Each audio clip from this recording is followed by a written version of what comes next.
Dartmoor prison, isolated from the outside world by walls of granite.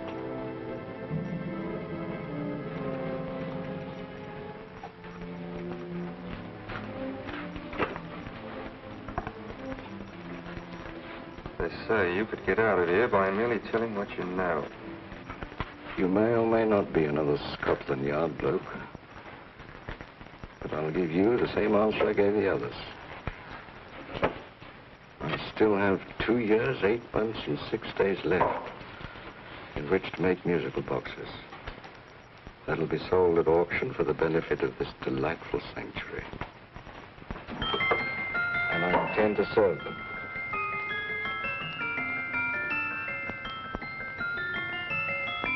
Move along. And now we come to the next object on our list, or I should say objects, because there are 3 of them. Now, ladies and gentlemen, these can be bought together or separately. Now, these beautiful little musical boxes only arrived this morning, and I didn't intend to put them on the auction block until later, but I'm going to sell them now. So, good friends, as our old pal Mark Antony used to say, lend me your ears. And what do you hear? Right. The beautiful tinkle tinkle of a musical box. What a lovely trinket. What a beautiful gift. Created and made by loving hands. A thing of beauty and utility. Now, who's going to start with £5? It's a bargain, £5. Do I see any hands? If there's a connoisseur in the house, we'll go £3 for it. £2. £1. 10 shillings. Thank you, sir. Ladies and gentlemen, 10 shillings is offered for a musical box you couldn't buy anywhere in London for less than £5. It'd be stealing to let it go for 10 shillings. Like taking milk from a baby. All right, we're selling for 10 shillings. 10 shillings, 10 shillings is offered, 10 shillings is offered, 10 shillings is offered. Will anybody give me £1? Will give me £1? And one time, will give me £1. £1 is offered, £1 is offered, ladies and gentlemen, £1 is offered against you, sir. Will you go to £2? We go to £2, sir. £2. £2 is offered. £2 is offered. Going once, twice, third and the last call. Sold to the gentleman for £2. Sorry, my dear. Now, ladies and gentlemen, comes the opportunity to purchase an exact duplicate of the beautiful little musical box just bought by this gentleman for the ridiculous low price of £2. Now, it's exactly the same. Exactly the same. Made with the same hands. You hear that? Isn't that lovely? That tinkle, tinkle, tinkle, tinkle. Sounds like Bow Bells to me, you know, with little angels pulling on the ropes, eh? Who'll give me £2 for it?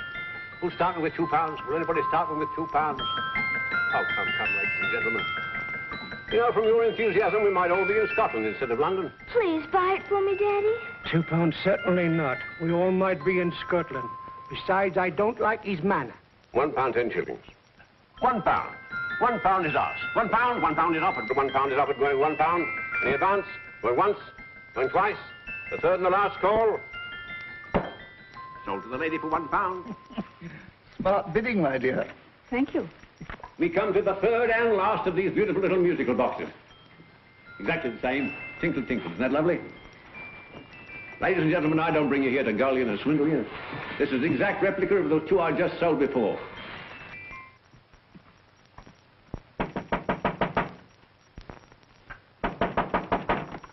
We're closed. But this is extremely important.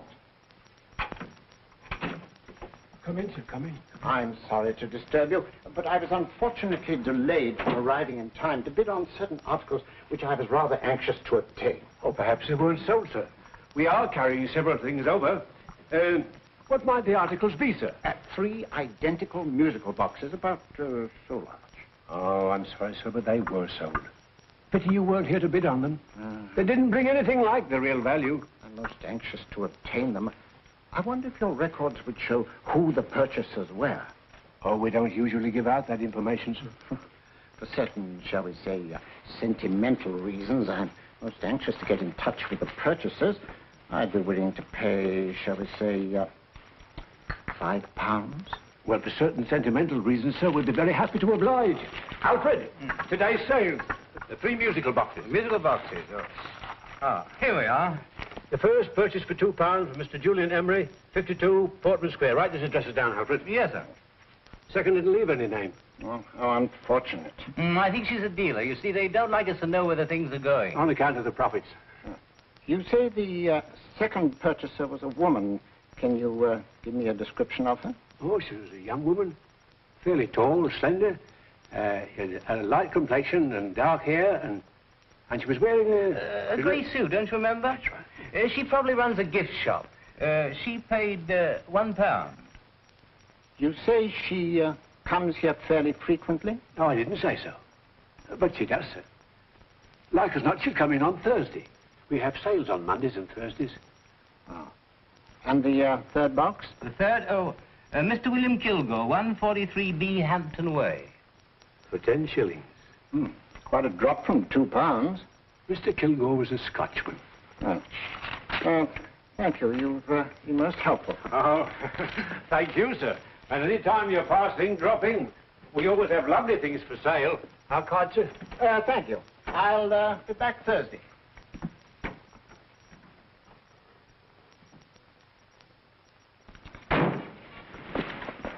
The message reached us too late. Musical boxes are being sold. Well, let's get out of here.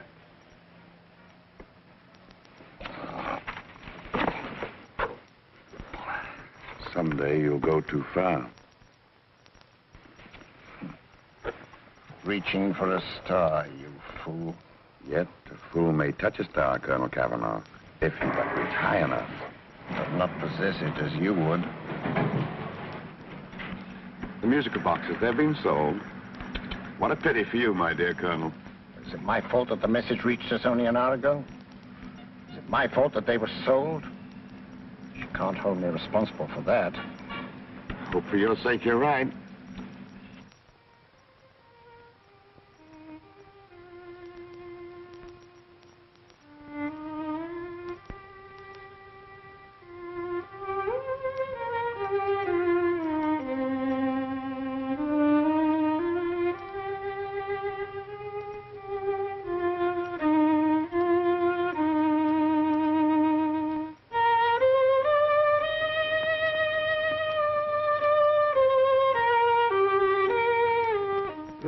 Upon you tonight at 7:45, a gentleman who desires to consult you upon a matter of the very deepest moment.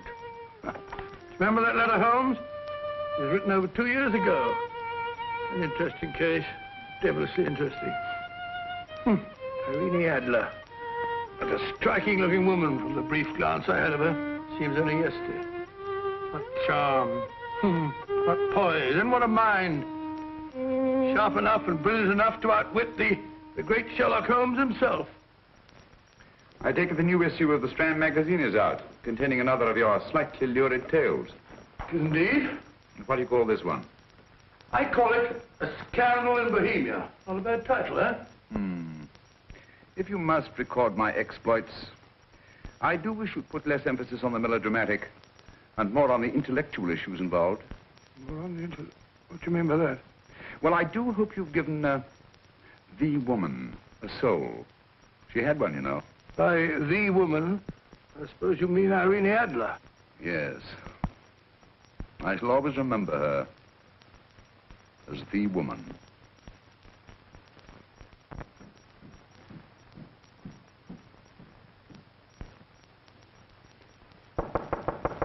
Joanne? I think. That's old boy. How are you? How are you, old boy? I haven't seen you for years. I want you to meet my old friend Sherlock Holmes. Holmes, this is Stinky. In other words, Julian Emery. How do you do, Mr. Emery? Watson has often spoken of you. Oh, has he? Yes, we were at school together. Yes, more years ago than I care to remember, but you didn't come in here just to remind me of that. No, I just happened to be in the neighborhood and saw your lights burning, so I took the liberty of looking you up. Still writing your mystery stuff? Yes, there's a new one out this week. Good, I never miss them. Oh, good, thanks. I say that bandage makes you look very interesting. Still poking your nose into other people's business as usual? Who hit you? I haven't the foggiest notion. Somebody knocked me on the head in my own living room, and then proceeded to commit the most idiotic burglary you ever heard of. Fellow must have been balmy as a coot. Balmy? Why? Come sit down, old boy. Yes. You like a cup of tea? Huh? Oh, all right. I'll go and tell Mrs. Hudson about it. Yeah. Why do you say the robbery was idiotic, Mr. Emery? Oh, simply from the fact that with about £5,000 worth of musical boxes in my living room, the thief, who I caught in the act, made off with one that isn't even worth £5. I gather you're a collector of musical boxes. Yes, I am indeed. Some of them very beautiful, but not the one that was stolen. The thief evidently grabbed the first thing that came to his hand when he heard me coming into the room. Still, it's rather odd, isn't it, that having disposed of you, he didn't pick up something more valuable. Mm-hmm. Was there anything unusual about the stolen box? No, nothing at all. No, I picked it up in the south of France, several years ago. You say you have many valuable music boxes. And yet the thief made off with one that isn't worth £5. Sounds like rather an intriguing little problem. Well, I take it that he was just an ordinary petty thief and didn't know the value. That is a possible explanation, and yet I venture to say that the average petty thief has a more extensive knowledge of the value of objets d'art than the average collector. Well, anyway, that's Scotland Yard's theory. They didn't get very excited about it. That's consistent anyway. I wonder if I might see your collection, Mr. Emery. Oh, of course you could, yes. Nothing a collector likes more than showing off his trophies. When would it suit you? No time like the present. Good. My place is just round in Portman Square. Shall we? Yes, right. Hello? Where are you going? Stinky hasn't had his tea yet. Oh, I'm sorry. We're going round to my place, where I'm going to give you something better than tea. Now, this one was made for Louis XV, and is one of the very few still in existence from that period, and a particularly fine specimen at that. Charming, isn't it? Quite. They all sound to me like a lot of mice running about on a tin roof. I'm afraid you have no ear for music, Watson. Give me a good old band playing a rousing march. You have all your silly little tweets.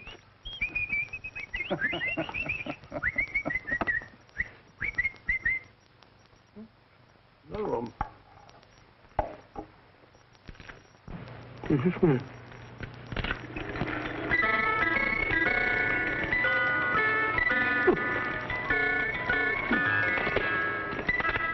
Stupid thing. Singing rabbit. What would you say offhand is the value of a box like that, Mr. Emery? Well, it's hard to say offhand, but I think it would bring about £500 or £600 today. It's the gem of my collection. Yet a thief who steals an oddity like a musical box passes up one worth £500 for one of almost no value at all. Odd. Very odd.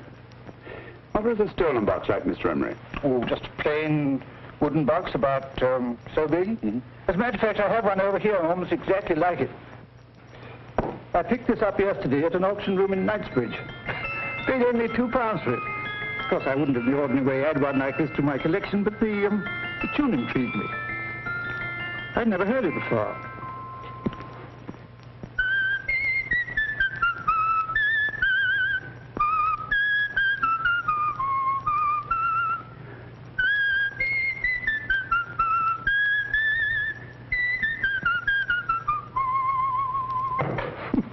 You have a remarkable ear for music, Holmes. Rather an unusual melody. Sit down, Will. Thanks. You say you bought that box at an auction sale yesterday? Yes, the Gaylord auction rooms in Knightsbridge. Mm-hmm. Run by old, what's his name? Crabtree. That's the man. At what time was the robbery committed? Oh, about 3 o'clock this morning. You know, Mr. Emery, that box and the robbery might well be cause and effect, especially since you say that the stolen box outwardly resembles this one a great deal. And Scotland Yard were not particularly interested, eh? Oh, yes, but I wouldn't blame them for that, especially as I told them I was quite unable to describe the thief, except, of course, for the fact that it was definitely a man. All you remember is that you came in here and someone struck you on the head. Yes, and the next thing I knew, my man was trying to revive me. It might be wise for you to put that box away somewhere and lock it up. Oh, I don't think that's necessary. Besides, everything's insured. Well, at least if any further attempts at robbery are made, I'd suggest that you call the police, rather than running into any personal danger. Oh, come, Holmes, aren't you being a bit of an alarmist? Possibly. Well, Mr. Gray, with old Stinky. Seems to me you are making rather a mountain out of a molehill. Molehill is the word, old boy, and it's time you were in bed. Thanks so much for letting us see your place. Well, it's been glad meeting you. Holmes, I can't understand why you were so mysterious. Seems to me the petty thief explanation was the only sensible one. Really? I can't see how you can believe it was anything else. I didn't say I believed it to be anything else. The petty thief theory is the obvious one, I grant you. However, it's often a mistake to accept something as true merely because it's obvious. The truth is only arrived at by the painstaking process of eliminating the untrue. We are not able to do that in this case without further data. Rubbish, you're pulling my leg. You're trying to turn a couple of halfpenny robbery into an international plot. No, I'm not. I just hope that your friend Stinky is a little more cautious in the future, just in case.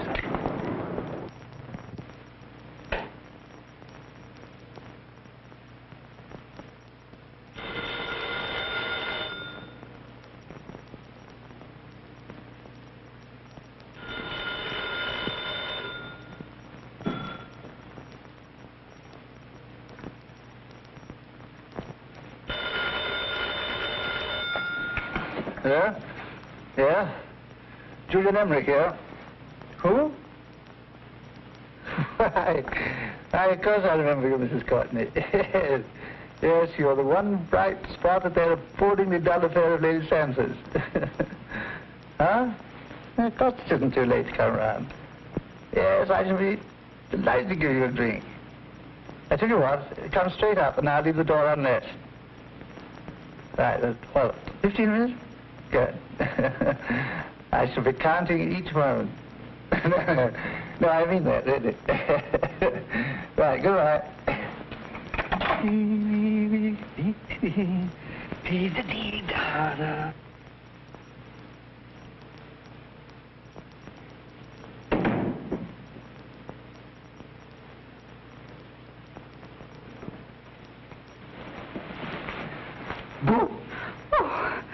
You startled me. Did I? Yes.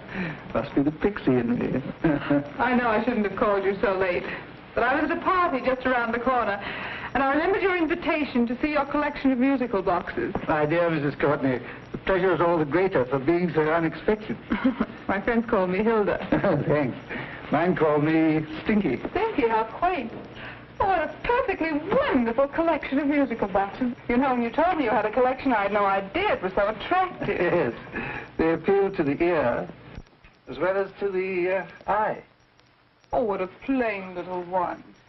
Why, it looks just like a country cousin amid all this grandeur. No. You mustn't underestimate the country cousin. Only last night a burglar broke in here, and with all these to choose from, went off with one very much like it. Really? Yes, I don't mind the loss of the box so much, but I do resent this crack on the skull. But it makes you look so interesting. Oh, do you think so? It's funny, that's what old Fatso said. Fatso? I mean, Dr. Watson. He was here this evening with a friend, Mr. Holmes. He's interested in my collection, too. Sherlock Holmes? Yes. Do you know him? I've heard of him. Yes, he seems to think I'm in some sort of danger. What a haunting tune. It takes me right back to my childhood. Really? Do you know, it's odd that you should be interested in that particular musical box. Odd? Why? Because Mr. Holmes is also interested in it. He may have been more interested in the tune than in the box. My dear, yes, that's right. I remember now. He whistled it note for note, having heard it only once. Really? He must be a remarkable man. Bit of an alarmist, if you ask me. Don't you believe in warnings? Of course not. Who'd want a box like that? I would. You're not serious. Oh, but I am. Well, you put me in a very awkward position. I'm a collector, you know. And the collector buys but never sells. But if the price were high enough... Price has nothing to do with it. It's the principle of the thing. Yes, well, we haven't had our drink. No, thanks. I must be getting along. Must you really? I'm afraid so. You're not walking out on me, are you? My reputation. Stinky. I say, you know, you are an attractive woman. Thanks.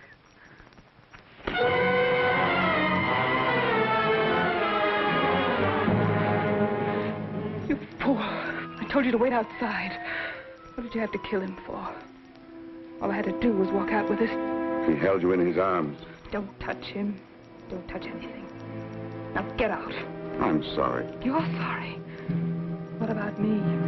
This is murder. What about Scotland Yard? What about Sherlock Holmes? Now get out!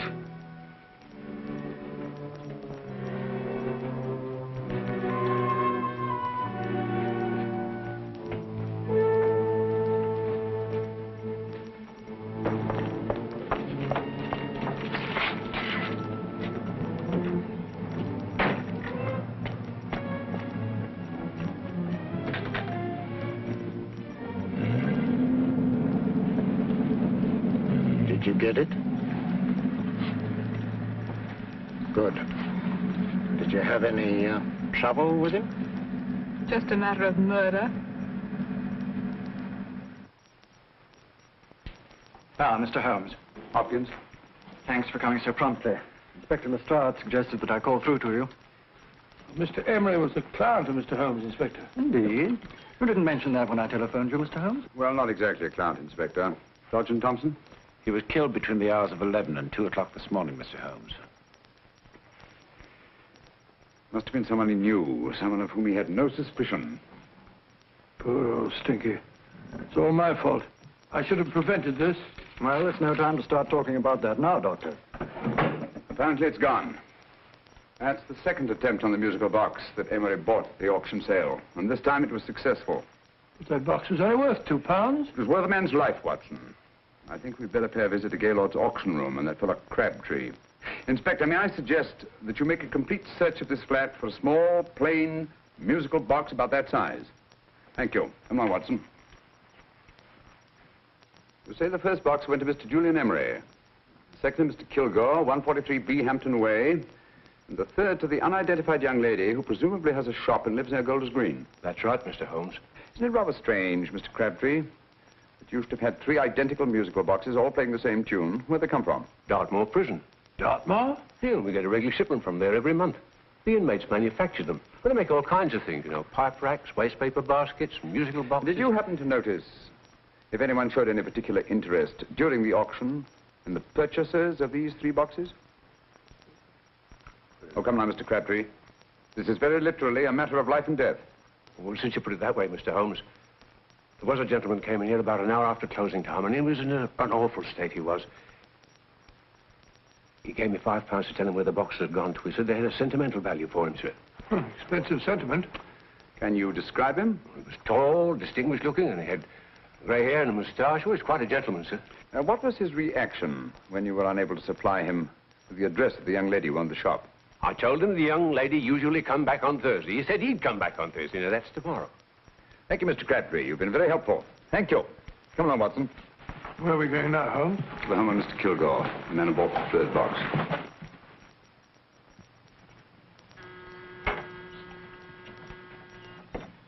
But hang it all, Holmes, how do you know those other 2 musical boxes are of any importance? I don't, but I certainly have no intention of waiting until the owners are murdered to find out. No one at home. I hope that's the explanation. I'll have a look through this window.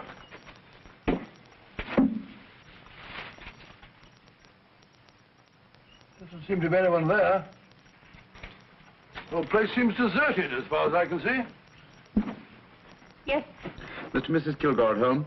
No. When do you expect them? Oh, in an hour or so. There's no use you're hanging about. They don't buy nothing from peddlers. Peddlers? My good woman, this is Mr. Sherlock Holmes. Sherlock Holmes? Oh, go on. Do you mind if we come in and wait? My business is rather urgent. Well, I've got to go out and do my shopping. And I don't know if Mrs. Kilgore'd like any strangers nosing about. Quite all right, I assure you. Well, I've got to be off. It's too light in the parlor. And no smoking either. Mrs. Kilgore says it smells up the house. Funny old girl, Holmes.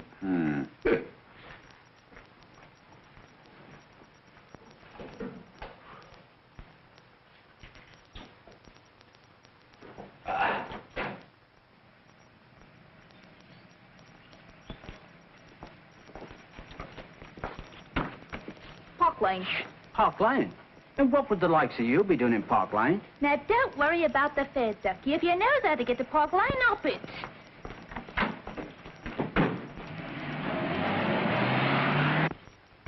You know, Holmes, I've been thinking. There must have been something hidden in that box of old Stinky's. Stolen jewelry, possibly.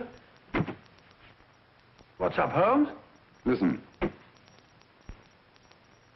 What's this, the steam in the water pipes?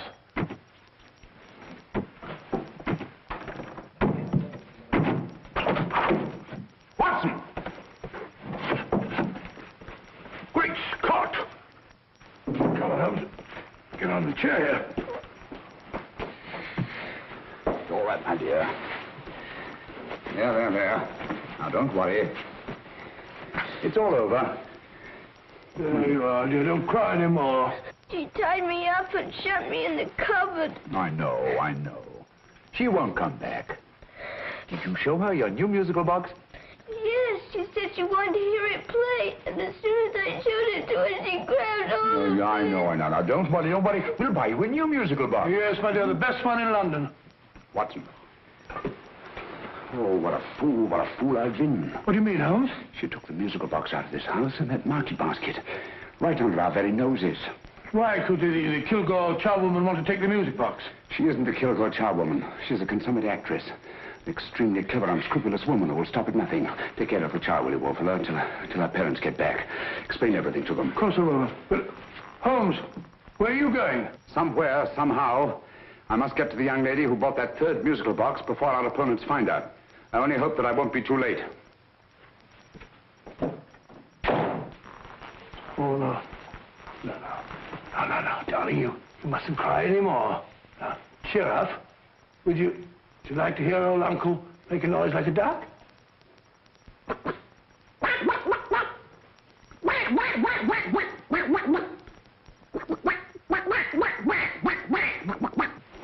Oh, sorry.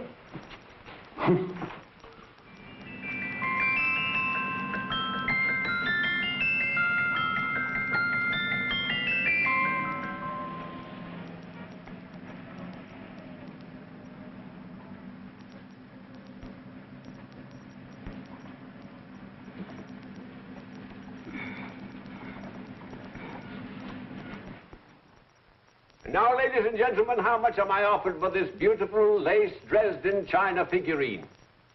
A lady of the French court. Now, this is the genuine article.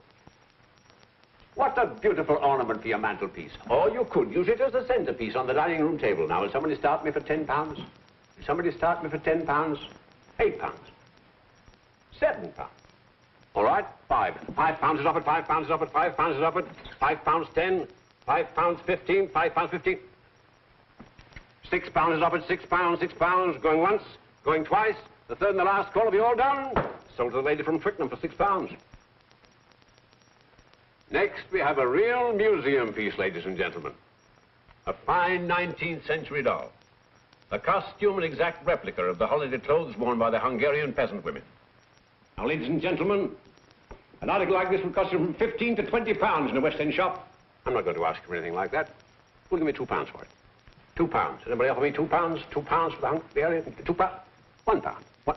Does anybody give me £1? Anybody offer me £1 for the doll? £1 is offered, ladies and gentlemen. £1 is offered. Now, I'm not going to waste your valuable time or mine in trying to get one half of what this beautiful doll is worth. If the young lady can steal it for £1, that's her good fortune. So it's going once, it's going twice, the third and last call.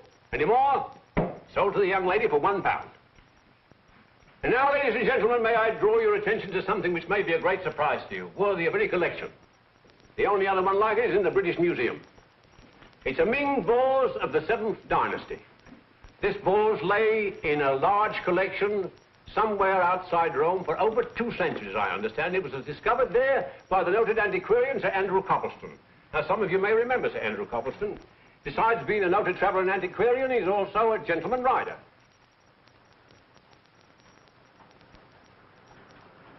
The girl with the parcel in her hands, that's her. Are you sure that's the girl? Well, she fits perfectly the auctioneer's description. Follow her, Hamid.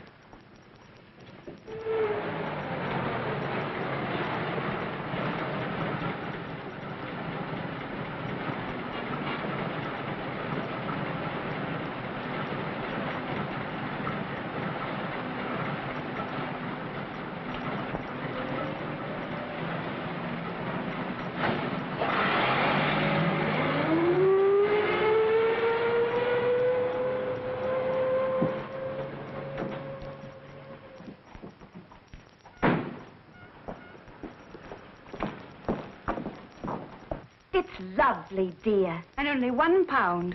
We can get at least 3 for it. Easily. I'll go make some tea. I could do with a cup. Right.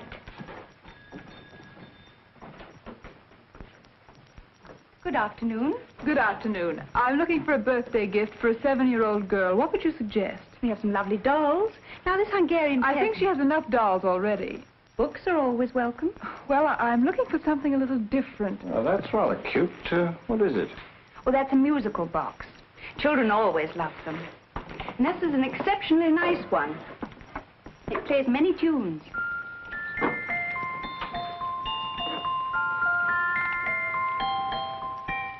Have you any others? Yes. If you'll just step this way. I have only 2 left.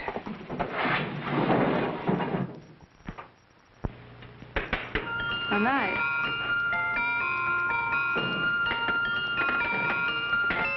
Are you sure this is all you have? I'm sorry. They're rather hard to find, you know. That's our entire allotment. I did have one other, but I sold it earlier this afternoon. But it was only a plain wooden one. It wouldn't have been a very nice gift for a child. Really? Do you happen to know who the purchaser was? Why, yes. He left his card, just in case anyone should inquire for him.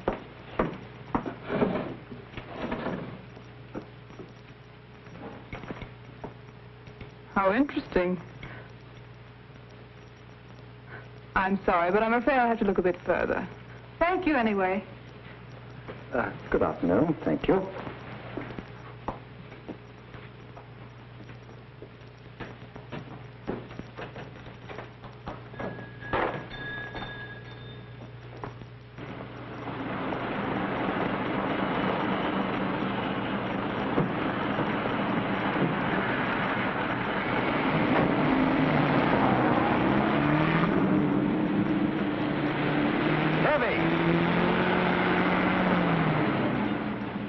Follow that cab. Here, now, what?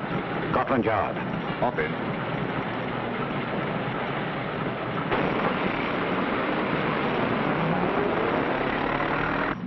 Sherlock Holmes.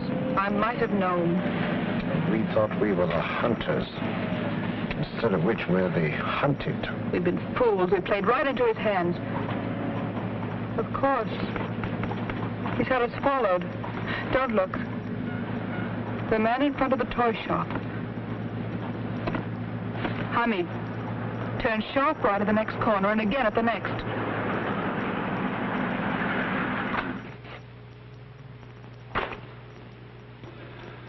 No photograph of her, Commissioner, as I expected.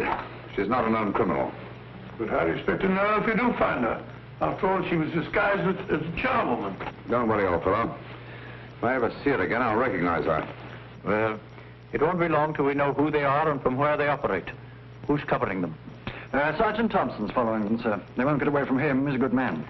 We could have arrested them at Clifford's toy shop if we had any proof. But we know that they killed Emery. Proof, my dear fellow. We must have proof. We've x-rayed it, sir. There's nothing whatever concealed in the box. We'll have a look at the plates.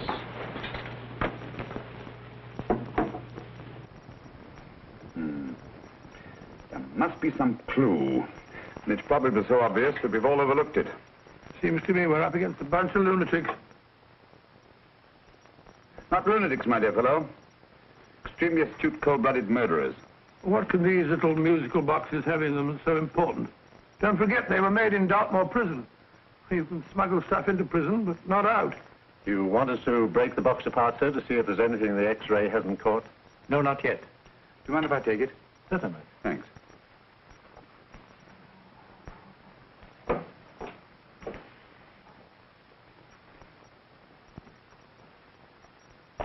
The governor of Dartmoor Prison informed us, sir, in answer to Mr. Holmes' question, that all 3 musical boxes were made by the same convict, John Davidson, serving a 7-year term, sir. Davidson? The Bank of England plate. That'll be all. Yes, sir. Now we're getting somewhere. Wait a minute. How did you know about the plates, Mr. Holmes? I'm a student of crime, Inspector. I make it my business to know about such things. And when the name of Davidson was mentioned... Well, who is this fellow Davidson? As long as Mr. Holmes seems to know all about it already, I suppose there's no harm in telling you. 2 years ago in London, there occurred a robbery of such tremendous importance, although the stolen articles themselves have no intrinsic value whatsoever, that the Home Secretary was instrumental in seeing that not a word of it appeared in any newspaper. But you never told me anything about this, Holmes. You were away at the time. Articles of no intrinsic value and yet of such importance? I don't understand. Davidson was apprehended within 15 minutes of committing the theft. But by that time, He'd hidden the articles in question, and they've yet to be found. Before going further, Dr. Watson, I must inform you that this matter is not to be mentioned outside of this room. Of course not. Do I look like a man who'd gossip? Let's not go into that now, old fellow, shall we? Davidson had been employed for years in a position of extreme trust by the engravings department of the Bank of England. The articles he stole were nothing less than a complete duplicate set of plates for printing £5 notes. What? The Bank of England's own plates? Precisely. And with those plates, a gang of crooks could flood England with £5 notes, not forged in the usual sense of the word, but notes undetectable from genuine Bank of England notes in any way whatsoever. Good heavens. Any whisper at all might have resulted in enormous damage in shaking public confidence in the Treasury. We tried everything after we arrested Davidson. Offered him a shorter sentence if he'd tell us where he'd hidden the plates. Why, we even put in Scotland Yard men with him as cellmates, but no result. Obviously, Davidson's a man of strong character and infinite patience. Yet suddenly he feels impelled to smuggle out the secret of the hiding place of the plates to his confederates. Why? I don't understand, Mr. Holmes. Well, for example, has the Bank of England made any plans to radically change the design of the £5 note so that in, say, 7 years from now, notes made from the stolen plates would be worthless? Confidentially, Mr. Holmes, such a move was discussed. But replacing all the £5 notes in circulation would be such a Herculean task that nothing's been done about it as yet. I see. Of course, there is another possible explanation. Davidson didn't have much time to find a hiding place before he was captured. He may be afraid that the plates will be accidentally discovered before he's released. Hence his anxiety to communicate their whereabouts to his confederates as soon as possible. I believe you've hit it, Mr. Holmes. I'm sure that the message is contained in this musical box. Or rather, in all 3 musical boxes, since possession of all 3 seems to be essential. Our opponents have 2/3 of the puzzle, we have 1/3. Well, what are you going to do, Holmes? Try to deduce the message from the 1/3 that we have.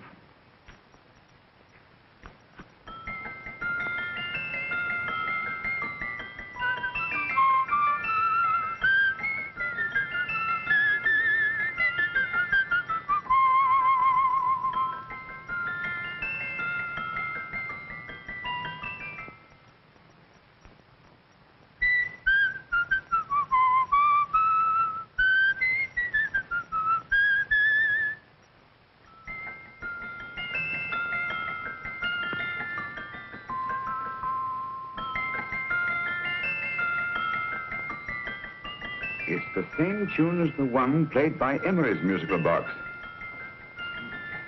And yet it's different. Sounds the same to me. The tune. Somehow the tune is the key to the mystery. It must be the tune. Otherwise, why use 3 musical boxes to convey the message? Why not collar boxes or shoe boxes? Yes? Oh. It's for you, Inspector. Oh, thank you, sir. Inspector Hopkins speaking. What? Where? Golders Green Station reports they've just found Sergeant Thompson's body. From the tire marks on his clothes, he was apparently run over by a taxi. What an unfortunate accident. Not an accident, my dear fellow. I'm afraid it's murder.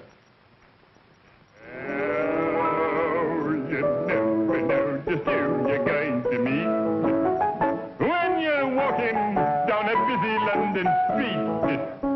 Mrs. Orchid, Mrs. Brown, any subject of the crowd. Oh, you never know just who you're going to meet. So you better hold your topper in your hand, just in case you meet a lady on the Strand. Girls will think you're kind of sweet, and your day will be complete. Oh, you never know just who you're going to meet. Now, a gentleman is judged by his appearance. Yes, a gentleman is judged by how he talks. Now, he's much better off when he's acting like a top, especially if he's taking him a walk. What on earth is this outlandish place? A rendezvous for actors. Actors? Buskers, old boy. You've seen them 1,000 times. Actors who entertain the queues, waiting outside theaters.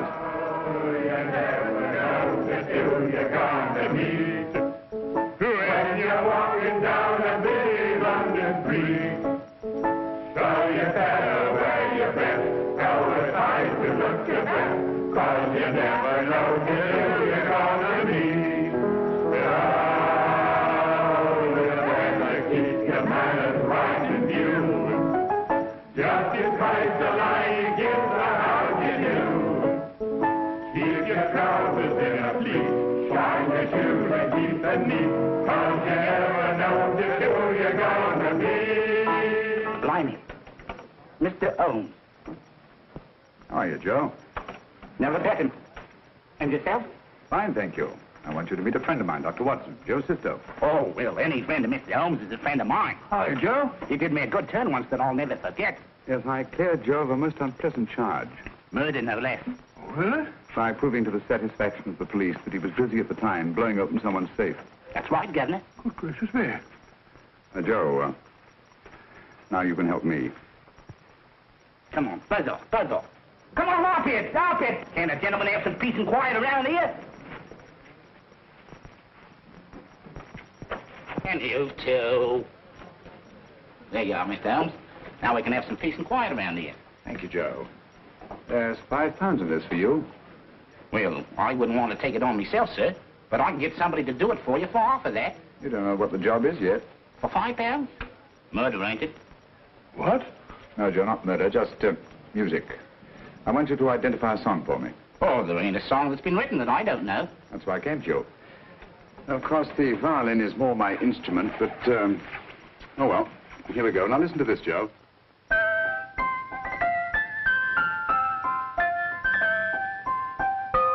Wait a minute.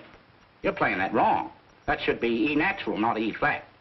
You know the song? Oh, yes. It's an old Australian song called, The Swag Man. But you're playing it all wrong. That's what I hoped you'd say. Now listen again, Joe.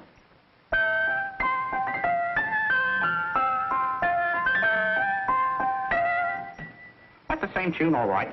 But you're making different mistakes than you did the first time. No, not mistakes, Joe. Call them variations. Here, play the song for me, will you, the way it's written.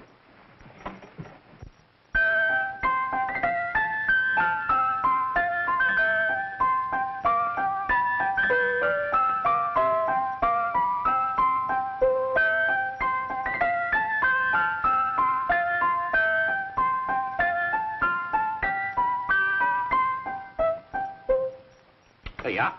Thank you, Joe. What's it mean, Holmes? Are you onto something? Perhaps. I don't know yet. It's probably a code of some sort. Joe? Could you write the song down for me? The way it was originally written? Oh, sure, Mr. Holmes. But it'll take a few minutes. Here, Mabel. Pale ale. Come on, off to it. On with it.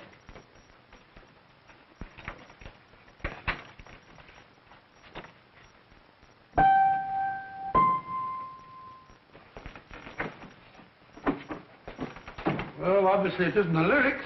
No combination of those words made any sense at all. The variations in the way Emery's musical box played the tune are different from the variations in the one we have. You sure? Quite.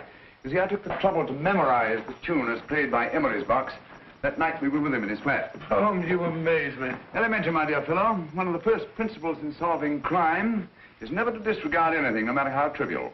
Why are 3 boxes? Why not 1? Because the message was obviously too long to be conveyed by any one variation. Then there's the 3rd box, the one that woman took from the Kilgores. That contains yet another set of variations. Yes, well, it's all beyond me. Well, all we have to do now is to find the secret of the variations. Not a very easy problem to solve, my dear fellow.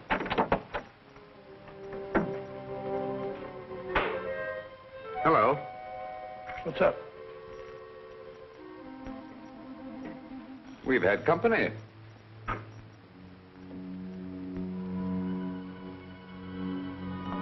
say, this is outrageous. Ask Mrs. Hudson to come in here, will you? Right.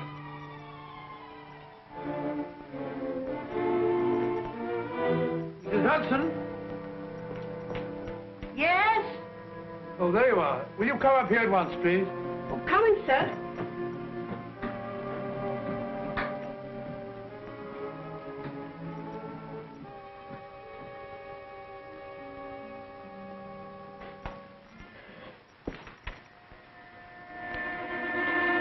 Mercy me, Mr. Holmes. What has happened? Who called while we were out, Mrs. Hudson? Just a young lady. The one who said you wanted her to wait for you. And a nice-looking old gentleman with Our her. friends again, Watson. Friends? What did the young lady look like? Oh, I couldn't see her face. She had a heavy black veil on. But she had such a nice way with her. Oh, I'm sorry, Mr. Holmes, if I've done anything wrong. But you did say I should always let clients come in and wait for you. Don't worry, Mrs. Hudson, don't worry. You had no way of knowing.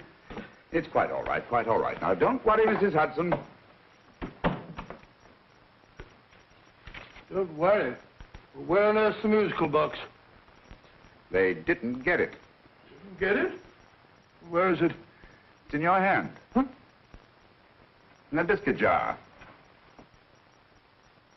Pick the biscuits off the top. Now put your hand inside, and you'll find the music box. Well done, Holmes. Well done. Amazing.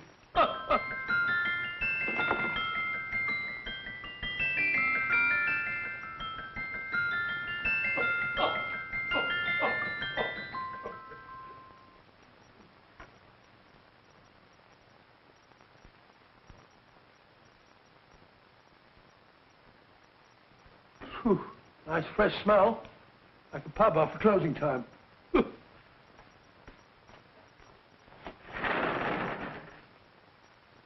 I say, Holmes.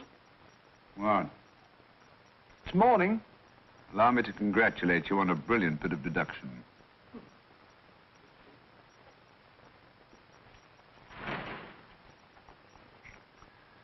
It's not a transposition, not a polygraph transposition, not a trigraph, nor any known form of decoding. How about the Morse code? Have you tried that? Yes, at about 3 o'clock this morning. I'm sorry, old man. I was only trying to help.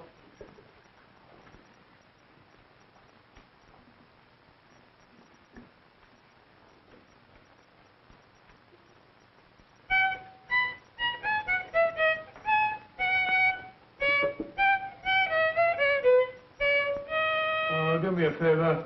Not again. Must have heard that thing 1,000 times. Kept me awake all night.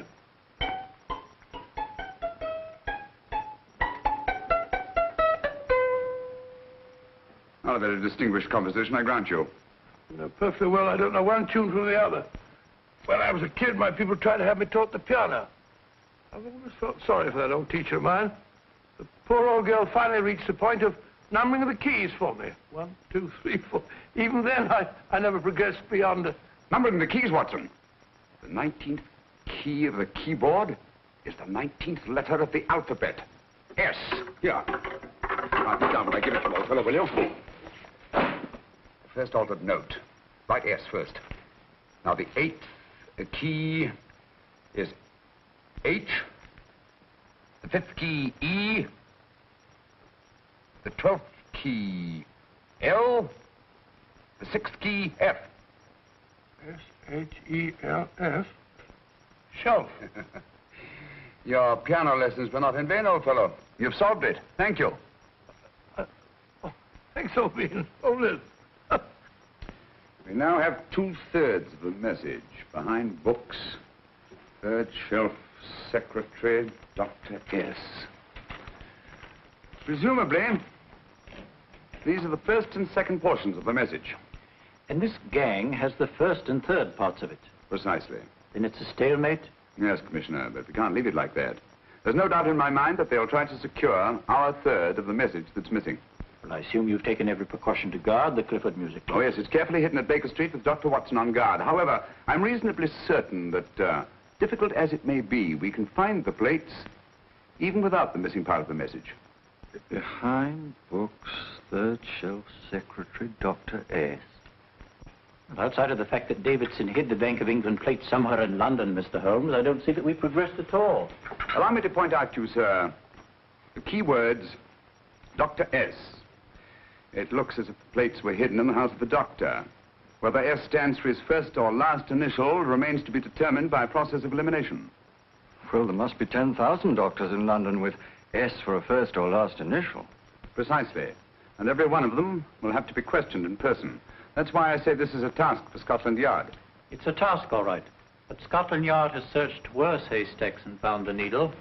Well, for the time being, I'll leave the matter in your hands, gentlemen. We'll call you if and when we get a lead on our mysterious Dr. S. In the meantime, I intend to follow up a little clue concerning a cigarette.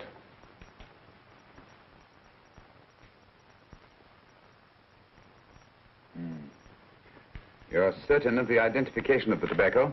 Absolutely. I have made up this special blend for only 3 customers. It is almost pure Egyptian, with a mixture of latakia for added body, and a pinch of perique. Merely a whisper, as one might say, for elusive fragrance. Yes, yes. And the 3 customers? Major Wilson in Bombay, India. Mrs. Catherine Leamington Smith in Ireland. Yes, and the 3rd? Mrs. Hilda Courtney of Park Mansions, Bryanston Square. Thank you. Thank you very much. You've been most helpful. It is a pleasure to have been of service, Mr. Holmes.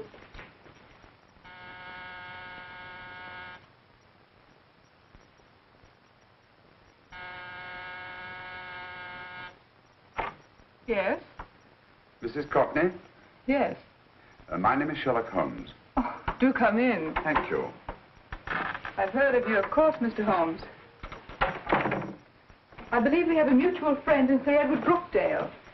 He's spoken to me of you quite often. Indeed. And to what good fortune am I indebted for this visit? I think you know Mrs. Courtney. Well, I did get a summons for speeding last week. But outside of that, I don't think I'm of any interest to the police. Oh, come now, Mrs. Courtney. You seem to forget that you and I have met before. I'm sorry. I'm sure I would have remembered meeting the great Sherlock Holmes. Please sit down. Thank you. You say we met before. Yes. At the home of Mr. and Mrs. Kilgore, 143B Hampton Road. Kilgore? I don't think I know anyone of that name. Well, I didn't say you knew them. As a matter of fact, you called on them when they were out. I don't understand, Mr. Holmes. Really? And you were dressed rather differently. Indeed. Cigarette? Thank you.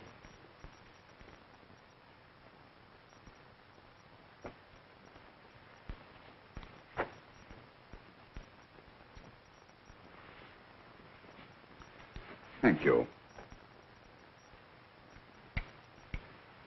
You know, Mrs. Courtney, people generally forget, in assuming a disguise, that the shape of the ear is an almost infallible means of recognition and identification to the trained eye. Evidently, you've mistaken me for someone else. Oh, no, not at all. Though naturally, I expected your denial. But when you paid your visit to my rooms at Baker Street, you carelessly left behind another identification. They're, identical, aren't they? Yes, I must admit they are. You see, Mr. Holmes, to catch one as clever as you, I had to use a very special lure. I knew you'd be unable to resist the bait of my cigarette, having read with great interest your monograph on the ashes of 140 different varieties of tobacco. I should advise you not to move, Mr. Holmes. I must congratulate you on your ingenuity, Mrs. Courtney. It was indeed a brilliantly designed trap. Thank you, Mr. Holmes. Praise from a master is indeed gratifying. I shall always cherish the memory of your flattering words. Memory? Precisely. I'm afraid these gentlemen have a most regrettable task to perform. Unless, of course, you care to turn over the missing musical box with your pledge to take no action against us in the future. I'm afraid that will be impossible. I thought that would be your answer. Hamid! Careful! Careful. There's no need to be unnecessarily rough with our distinguished guest. You realize, Mr. Holmes, that your demise will not take place here. The corpus delicti, you know. Well, naturally. Shall we go? It's so fearfully awkward having a dead body lying about. Don't you agree, Mr. Holmes? Another dead body shouldn't weigh too heavily on your conscience, Mrs. Courtney.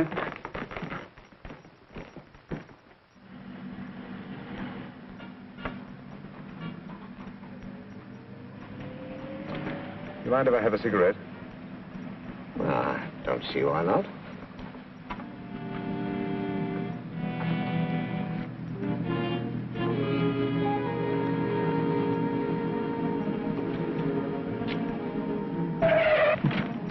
Be careful, Hamid.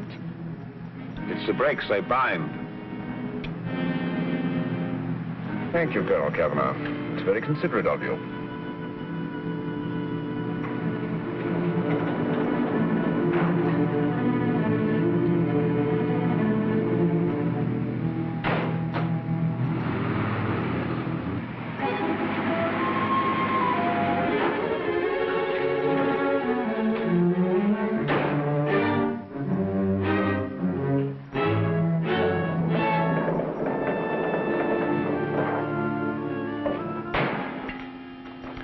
You'll be happy to know, Mr. Holmes, that your death will be a painless one.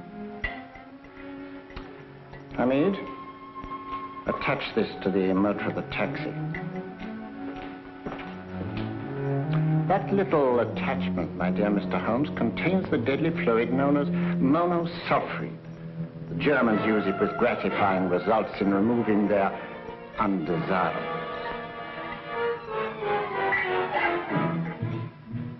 Start the motor.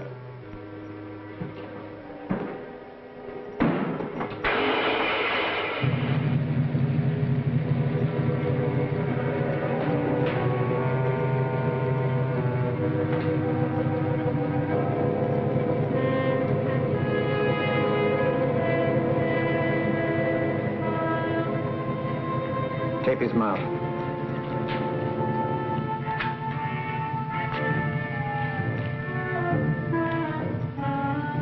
Now, up with him, Hamid.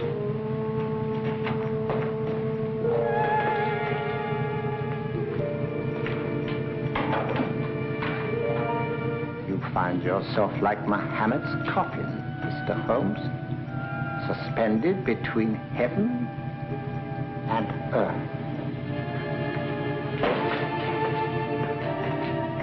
Plenty of fuel in the tank? Good. It would be too bad to have anything go wrong through so simple an oversight.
Good afternoon. Mr. Sherlock Holmes? No, I'm Dr. Watson. Oh, of course, Dr. Watson.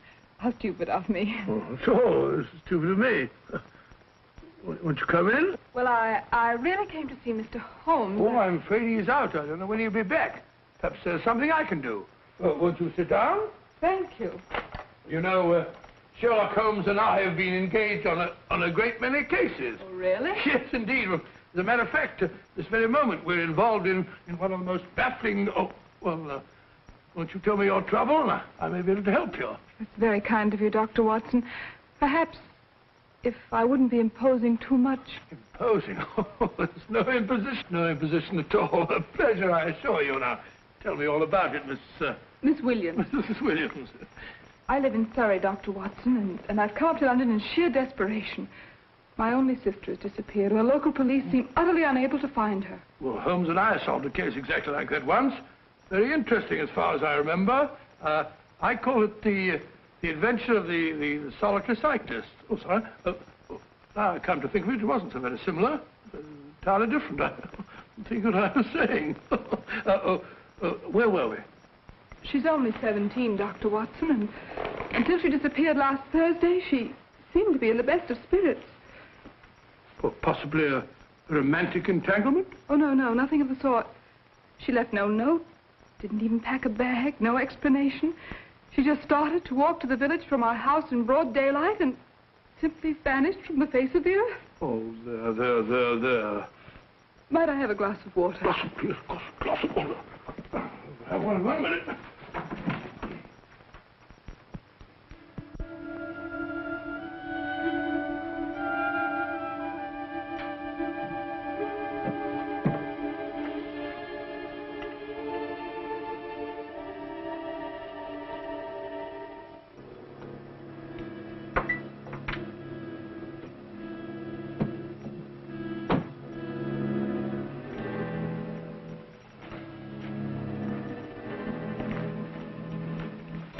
There you are, my dear. Thank you, Dr. Watson. No, you're not to cry anymore. You must pull yourself together. Oh, I feel much better already knowing that you're going to help me. Oh, Dr. Watson, look! Good heavens!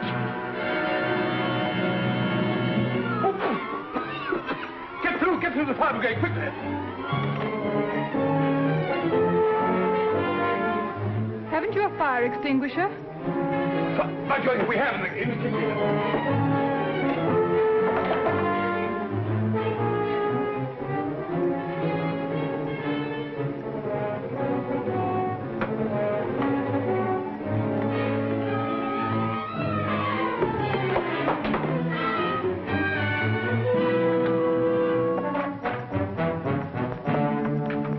Don't you worry, Miss Williams. We'll have this thing out in no time.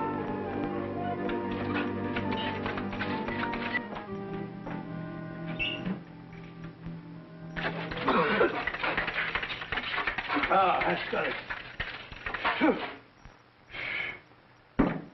It's a bear. Well, you see, there was no need for the fire brigade after all. I hope you weren't too frightened, Miss Williams. Oh, gone. That's the trouble with them. They always lose their heads in an emergency. Well...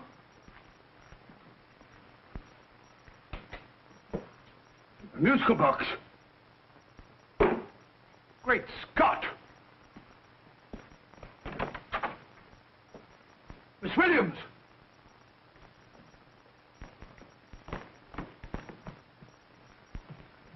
Well? Good. And Holmes?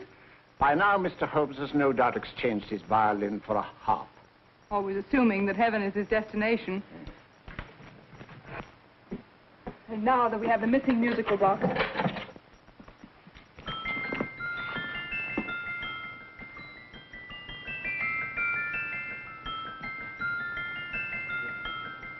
Nineteenth note. 19th letter. Yes. He hasn't been there, you say? Holmes, where on earth have you been?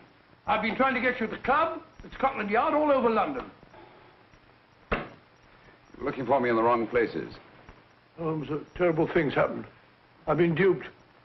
That woman, she made a complete fool of me. Well, what do you mean? Well, she came here, let off a smoke bomb. I thought the whole place was on fire, and my first thought was to save the musical box. No need to say any more. She has the box. Yes. Don't blame yourself too much, old fellow. She's an extremely clever antagonist. Smoke bomb, you said? Well, you can console yourself with the thought that your charming friend is at least a reader of yours. What do you mean? If I remember correctly, you wrote about my little experiment with smoke and the cry of fire in a story you entitled A Scandal in Bohemia, which has just appeared in the Strand magazine. All right, oh boy. Don't rub it in. Well, it may cheer you up to know that you made a fool of me, too. That cigarette stub was planted here for one express purpose. You're going to bandaging around this place. Bandaging? What's the matter, Holmes? You hurt? Explanations will have to wait until later. At the moment, we're faced with a problem which I fear is insurmountable. Come over here, old boy, will you? Right. Our opponents are in possession of all 3 parts of the code. And here are we, while the Bank of England plates pass into their possession. Cheer up, old fellow, cheer up. As Dr. Samuel Johnson once said, there's no problem the mind of man can set that the mind of man cannot solve. What's that, old fellow? I was just quoting Dr. Samuel Johnson. He said there is Thank you, Watson. Thank you.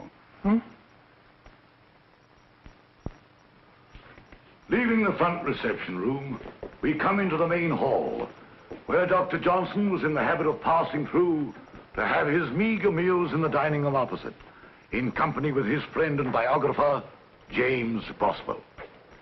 We will now pass up the stairway, which remains in its natural wood finish, just as it was when the good doctor was here. The framed etching on the wall is believed to have been presented to Dr. Johnson by the distinguished painter, Sir Joshua Reynolds.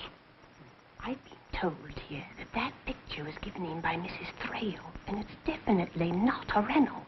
Is that important, my dear? Oh, I'm sorry. This way, ladies and gentlemen, please, this way. Move along, children, move along. The secretary's not on this floor. Patience, Hamid. I've a feeling My dear Colonel, with Sherlock Holmes out of the way, what could go wrong?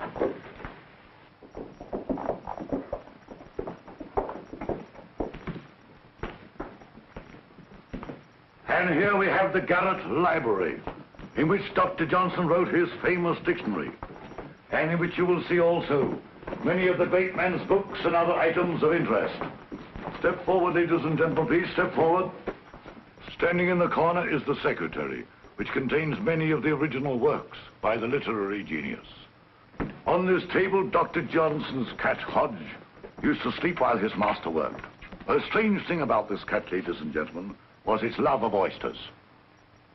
They do say that the dear doctor often went hungry to find the cat that delicacy. What a pity. Now we will visit the grain room, which is immediately below us, in which you will see the very bed in which Dr. Johnson died. What did he die of? Gout. Just gout. This way, ladies and gentlemen. Mind the steps, please.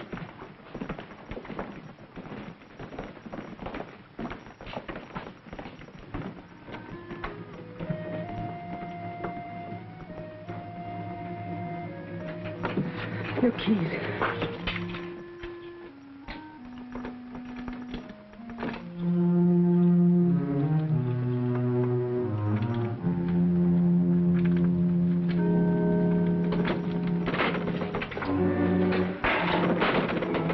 Third shelf up.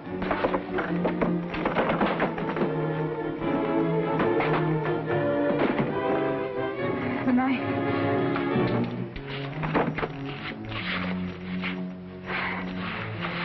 Gentlemen, the Bank of England plates. Well, Mrs. Courtney, so we meet again. No, I shouldn't do that if I were you, Colonel Cavanaugh. I must congratulate you, Mr. Holmes. You're far more clever than I thought. Thank you, Mrs. Courtney. Praise from you is indeed gratifying. I shall always cherish the memory of your flattering words. Memory? Oh, thank you. And now I have a most regrettable task to perform.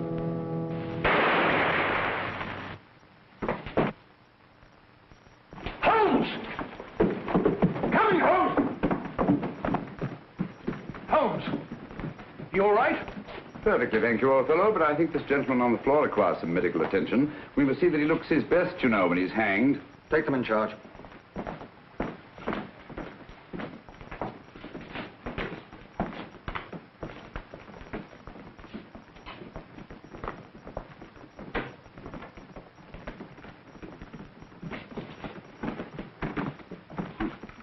A brilliant antagonist.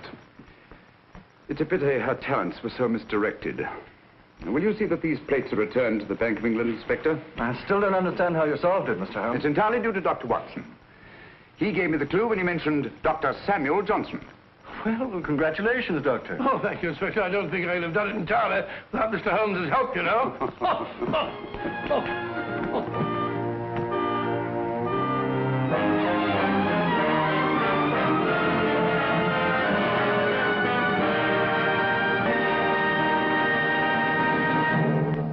Enjoyed the film?